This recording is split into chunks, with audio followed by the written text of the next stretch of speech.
Hey guys, welcome back to the Book Rookie. I'm Karen here at a new location. I've been switching it up a lot lately. Yesterday I was at my mom's house. Today I'm in my dad's house in front of his bookshelf.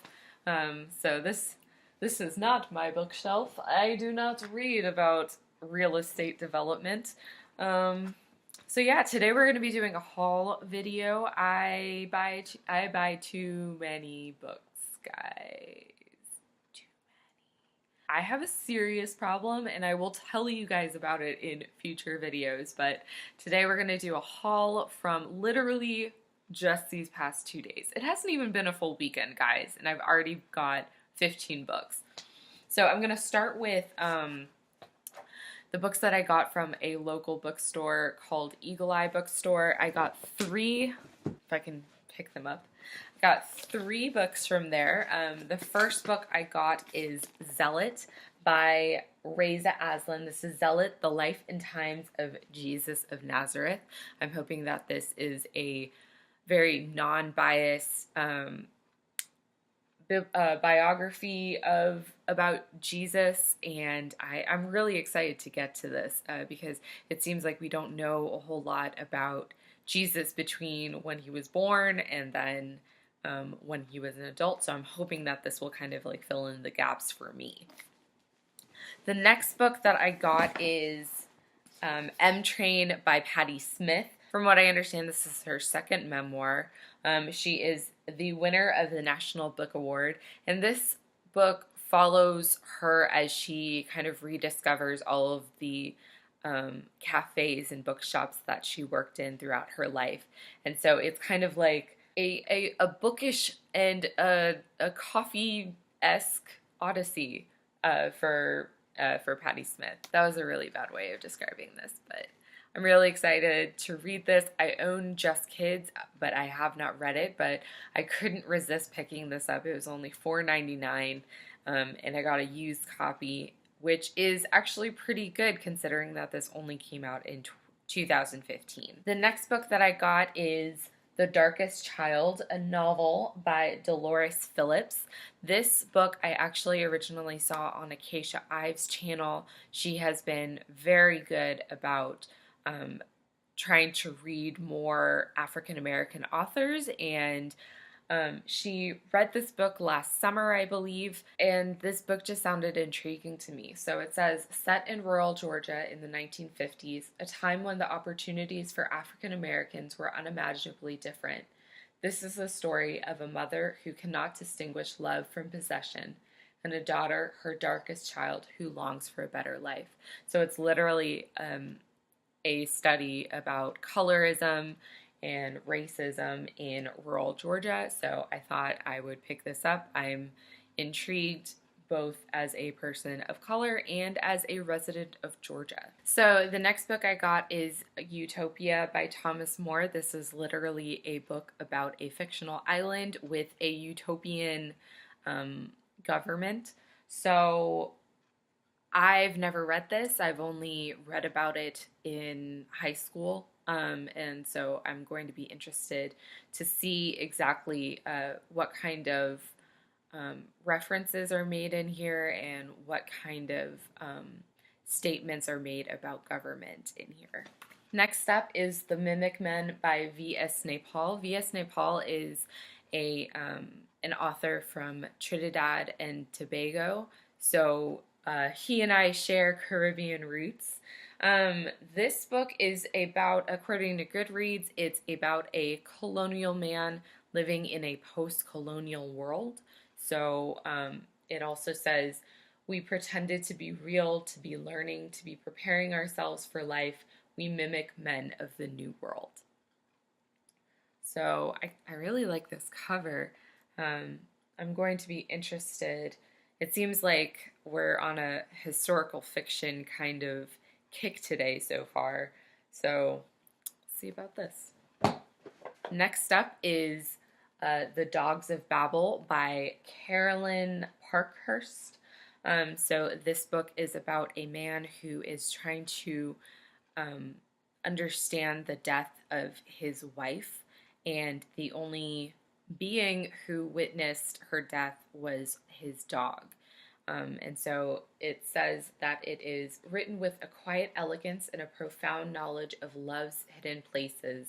The Dogs of Babel is a work of astonishing and lasting power, a story of marriage, survival, and devotion that lies too deep for words. So this seems like it's going to be a bit of a slow, kind of quiet read with a big impact. At least that's what I'm hoping from this. Next up is The Narrow Road to the Deep North by Richard Flanagan. Richard Flanagan.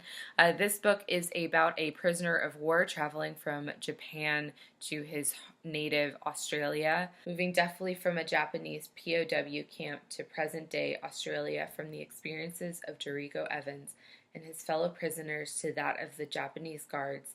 This savagely beautiful novel tells a story of the many forms of love and death, of war and truth, as one man comes of age, prospers, only to discover all that he has lost. I forgot to mention that this book won the Man Booker Prize, I believe, in 2015. I've heard only amazing things about this book.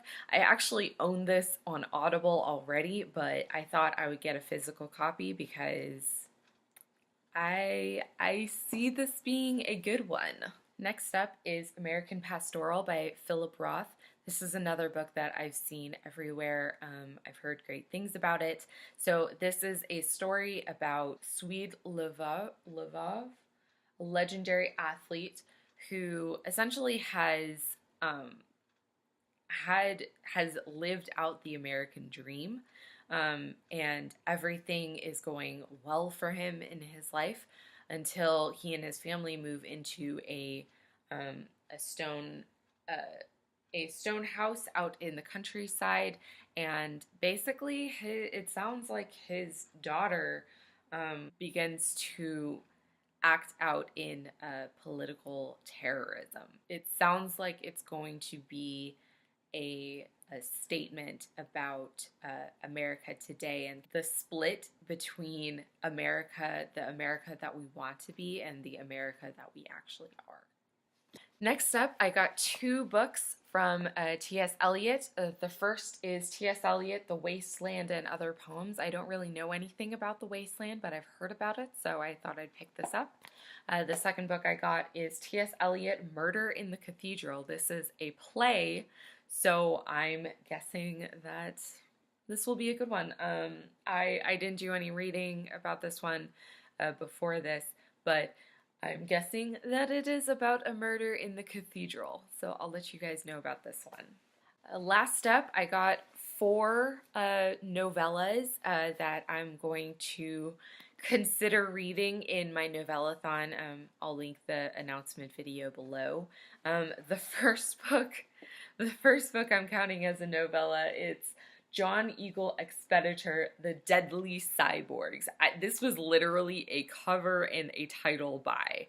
I've never heard of Paul Edwards before. I'm probably behind. I'm super behind on the sci-fi and the sci-fi authors. So this just sounds like it's going to be a really fun thing to read one afternoon. So next up is So Long, See You Tomorrow by William Maxwell. Lloyd Wilson has been killed, and the tenuous friendship between 2 lonely teenagers, one privileged yet neglected, the other a troubled farm boy, has been shattered. 50 years later, one of those boys, now a grown man, tries to reconstruct the events that led up to the murder. Out of memory and imagination, the surmises of children and the destructive passions of their parents, Maxwell creates a luminous American classic of youth and loss. So this is another novella that I will be considering. I've never heard of William Maxwell, so I just thought I'd pick this up. It sounded really interesting. Next is Peter Taylor's A Woman of Means. When Gerald meets the wealthy divorcee Anne Lauterbach, and the two marry, life changes irrevocably for Quint. He enters a social world of private schools and debutante balls known to him only through his father's longings. As Quint's attachment to his stepmother and her means grows, her marriage to his father begins to crumble. So it seems like this book is about a marriage between two people of different classes and the way that their son's life changes, evolves in this new world. So last but not least is Michael Ruemaker's A Day and a Night at the Baths. This is an LGBT story from what I understand, and I really couldn't find really much information about it except for Allen Ginsberg really enjoys this. It says Ruemaker's Baths is something straight men can read if they want to know what goes on in the baths. A generous glimpse, intimate details, perfect first trip, wit manic indelicacy, full of optimism and goodwill, and strange shafts of perception like sunset light playing round the head of Empire State Building. Ruemaker, an original prose creator of great shamed heroic sensitivity. So, I don't know, this seems pretty sexy. So, gonna be reading this one very soon. So I'm kind of thinking, you guys, I'm thinking that I might end up doing a few novellathons myself. I've picked up so many amazing books that I really want to get to that I can see myself doing a couple of days, maybe like one day for the next few months, where I do a personal novellathon. So that's it for today. Let me know if you guys have read any of these books, if you have heard of any of these books that I haven't heard of, or any of these authors I haven't heard of. I'm still very new to the literature world, and so I'm excited to learn more about all of these different authors and books that are out there. So let me know, and I will talk to you guys soon. Bye.